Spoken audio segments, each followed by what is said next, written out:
I went live and I exposed the business and what they were doing behind the scenes.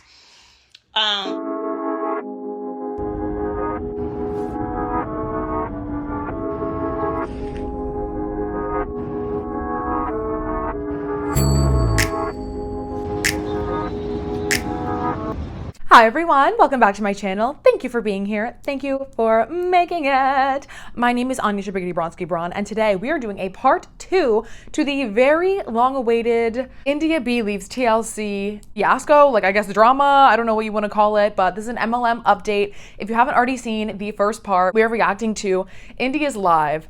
That will be linked below, it'll be linked up here, it'll be linked everywhere, it'll probably be the suggested video. I suggest you watch that one because a lot is very, very telling there. If you don't already know, MLM stands for multi-level marketing, also goes as network marketing, also goes as affiliate marketing, also goes as, which is not, goes by social selling.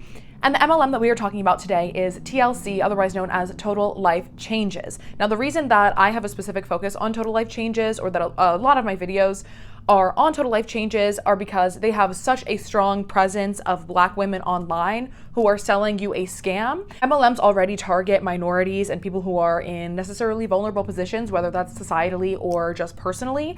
And so I think it's really, really important because I think it's a lot easier for Black women such as me and you to get scammed when we are being lied to by other Black women, unfortunately.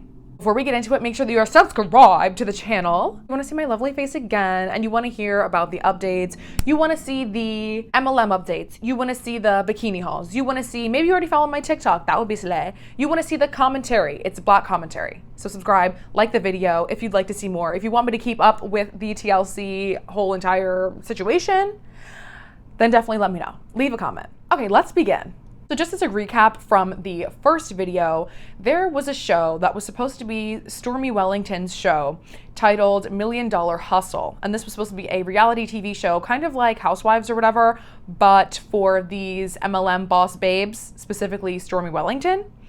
Now, this show will not be coming out. I did ask you guys in past videos if you wanted me to watch the show and do some reaction videos, except for the show won't be happening because, well, I guess we'll get into why. So I'm going to be showing some clips and pulling out the most important parts to me, or the parts that really stood out to me of this live. Like I said, this is the second live that was done, so make sure that you watch the first one. And I'll just pull out some important quotes and then talk about their relevance to MLMs as a whole. So around the 2-minute mark is when India says, like, it was some people on the fence that didn't, they wanted to continue to be in the business. That's cool. That ain't no shade. But at the end of the day, I'm not standing no shit where I got an influence and I know motherfuckers is being robbed behind the back. Come on here, take her. I'm not staying in no business where I know for a fact y'all being robbed behind closed doors. It's just not my integrity. It's not my character. Now, I'm like, the tea here is already piping because that is exactly what's going on. MLMs are often operating as pyramid schemes with a heavy recruitment-based structure. The difference between a pyramid scheme and a, quote, normal multi-level marketing company is the dependency on recruitment. Now, you should know that it is something like 98-99% of people who are in MLMs will make no money or lose money because you do have to pay to join. In most cases, there's also monthly fees. In most cases, there are hidden fees. It's essentially a way for the people who are at the top of the pyramid, who maybe got in first or are very good at having a following and manipulating them, to essentially make money off of the lots and lots of people below them in their downline, and it is extremely, extremely unlikely that you will make money in an MLM, period.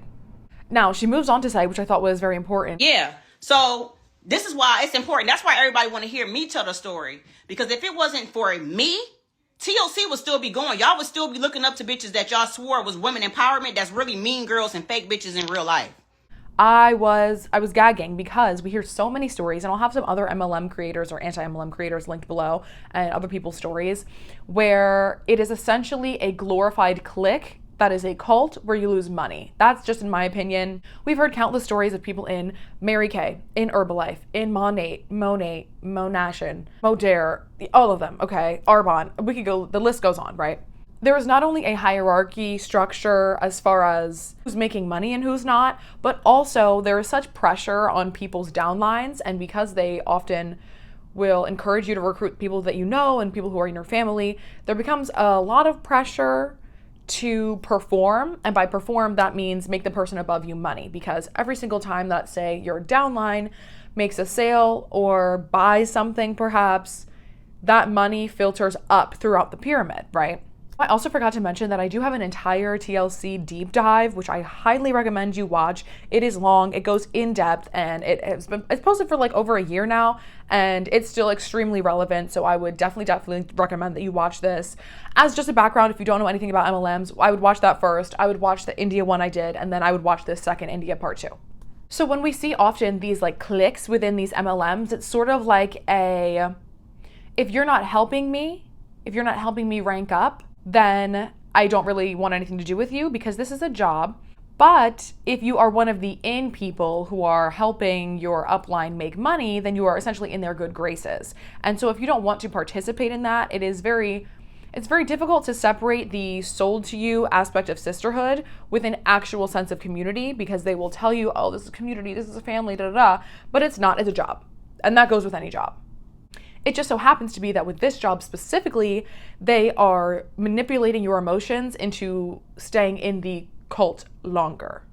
Like, she said that when India quit TLC, that people were saying that she's just jealous because she can't be one of the rich girls. I found out, okay, so before then, I had stopped doing TLC. Me and Meek had fell out. And when I stopped doing TLC, people were saying that I was jealous. I was mad I wasn't a rich girl. I was so mad because I couldn't fit in the pictures and I didn't have a Hermes bag, or I didn't have the bust down and the necklace. So anyways, I just let y'all go ahead and run with the narrative. I didn't even care. I said, you know what? I don't care. Y'all can run with that narrative all that y'all want to. I really don't care, because I'm the type of person, I don't care what people think about me. Everybody is not going to like me. I'm not going to be everybody's cup of tea. So I really don't give two shit what people think about me. Like, I speak my mind and I say what I want. And if you like it, you like it. And if you don't, you don't. Oh, well, I'm not for everybody. I understand that. I don't care. Like, the only people that care about being for everybody is the girls that want to hang with everybody that got a blue check, want to hang with everybody that's popular, want to kiss ass. Like, I'm not doing that. Which is weird. And quite literally just another cult tactic. It is giving, I mean, have you seen the Leah Remini Scientology? It is giving you're a suppressive person. It's giving people who are no longer a part of your organization, or people who dislike your organization, labeling them as an outsider, a suppressive person, a just hater, essentially making it so that if that person is not in your quote unquote business, then you will not speak to them. You do not talk to them. They are outside of the clique, which is, once again, this is a job, so who really should care? You would think, who should care?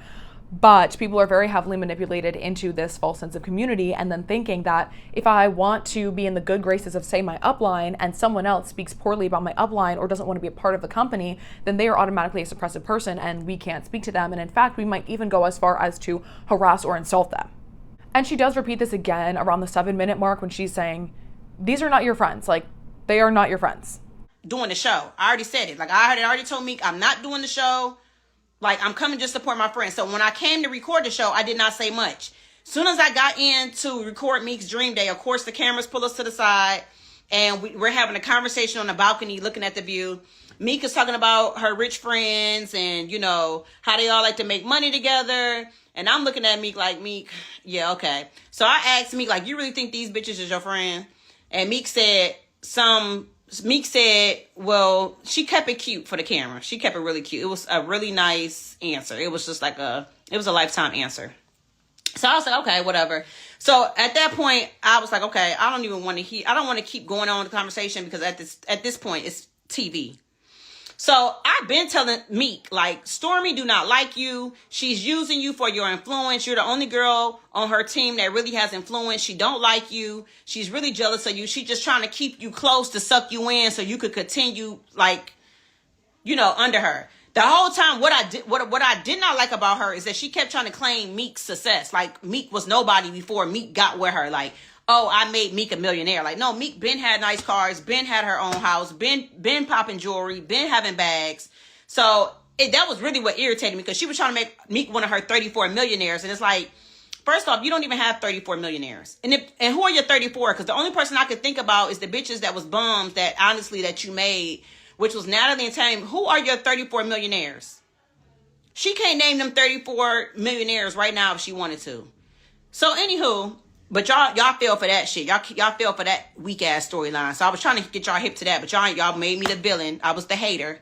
So anyways. But you really think they are your friends. Now, this is where she says that Stormy Wellington's 34 millionaires are allegedly fake. If you don't already know, so Stormy Wellington is at the top of TLC. I'm sure you know if you've gotten this far. But she has a goal of, I forget what her goal is, if it's 35 or I don't know. She's got a number. It could be 50, it could be 100 of like how many people she has made millionaires, right? That's a big selling point for her and a big, I guess, goal for her life and for her business.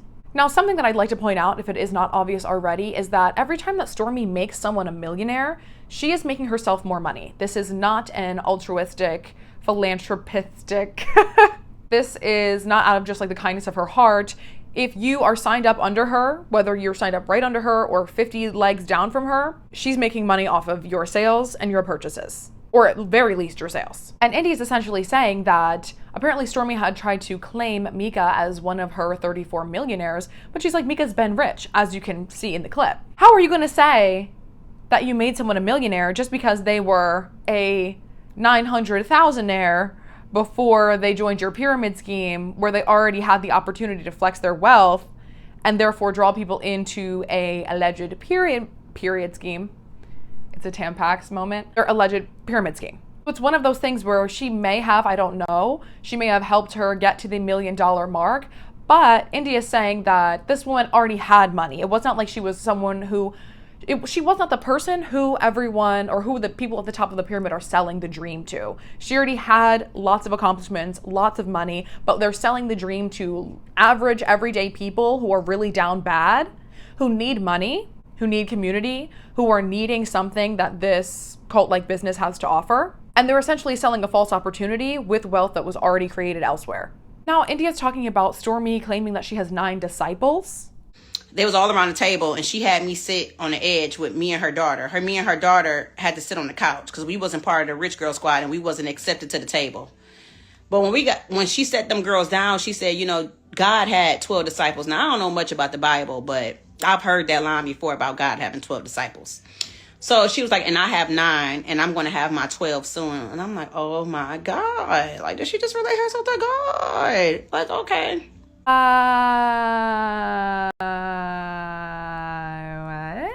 Now, I wouldn't say that this is faith manipulation. I would say that this is just a clear example of a cult leader and cult tactics. Because one of my next videos, maybe I'll make it the next one, I will be doing I really like xoxo's top fails. So I will most likely be doing a top fails because I saw this video and I was like, someone's got to see this, where one of the people in Stormy's downline refers to her solely in her whole first and last name. Oh, I dropped my pen.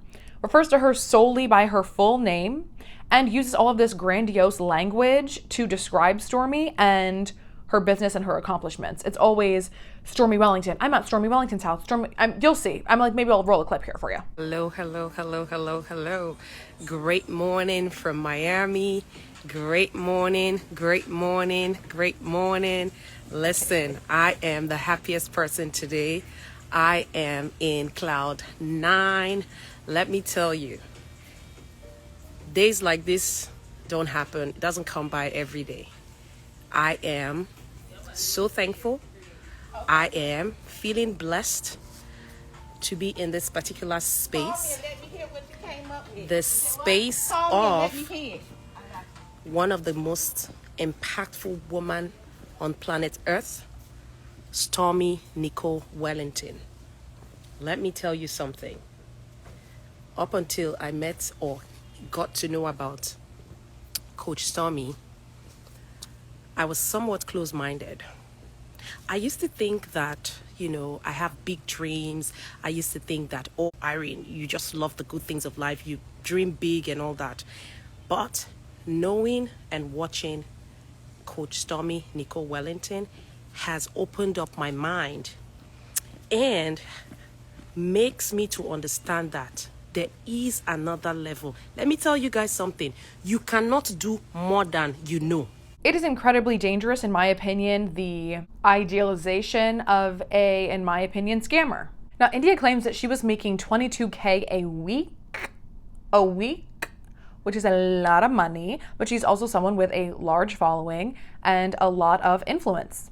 And when she and other people who have gotten out of MLMs say things like, I can't sleep at night knowing that I'm fucking people over. And so long story short, once I quit this show and once I exposed the show when I went live and everybody talked about it for 2 weeks, TLC was done with. Didn't nobody do a nutraburst, nothing. Didn't nobody sell a tea. Everybody was done with, because everybody know I'm all about integrity and character. So when I figured out that they was messing with the back office and only the rich girls was really the ones getting the paycheck because of how they was moving in the back office, I exposed it. Because you're not going to have that on my name. I can't sleep at night knowing y'all fucking people over. And especially knowing I'm part of the influence where I know a lot of people are already taking y'all products because of me. So I shut that shit down.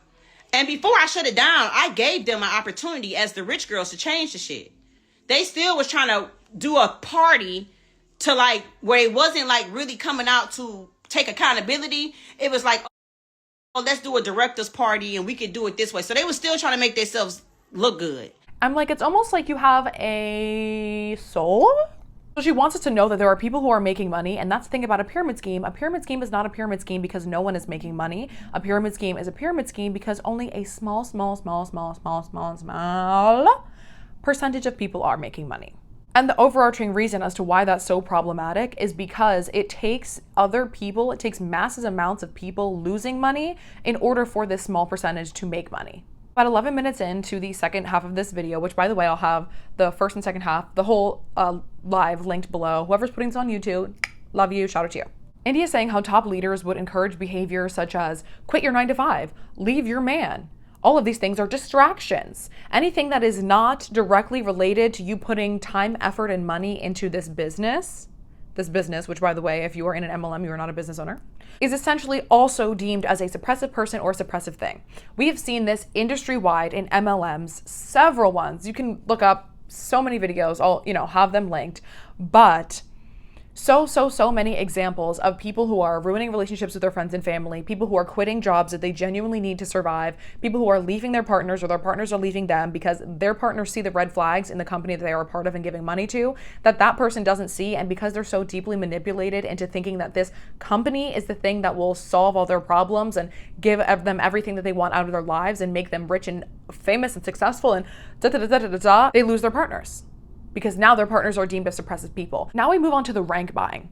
Now India says, she claims that people were having other people buy $2,000 worth of products so that that person could rank up, so that their coach could rank up.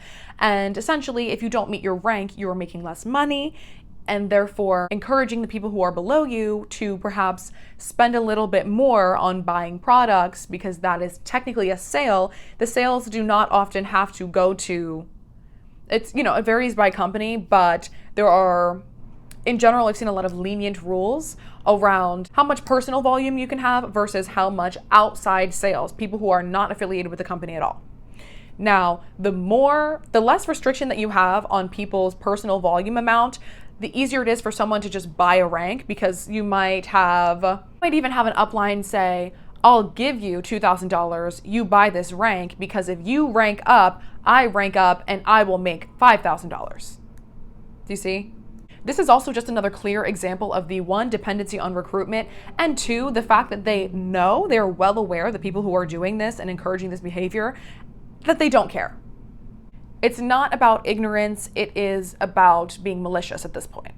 I do think that which I've said before, like the grandiose behavior or the grandiose language used for Stormy when they say, this is our visionary, it is between the visionary talk, the full name talk, she's just like, it's almost like it's what I imagine being in a religious cult would be like. If you watched Keep Sweet and Obey, which by the way I loved, didn't love the vibes, but you know what I'm saying. It's giving very much, this one person knows all, this one person is God to us, they are more than life to us, they are everything to us, and they are all knowing, and we must trust everything that they say and do everything that they say if we want to be like them, if we want to be saved. Do you see where the correlation is coming? Well, I think that's weird behavior. And the video ends with India saying that they tried to paint her out essentially as just another jealous hater, and she's just mad because she couldn't be like them, even though she is pointing out legitimate issues within the structure of the company and industry-wide. It still doesn't matter.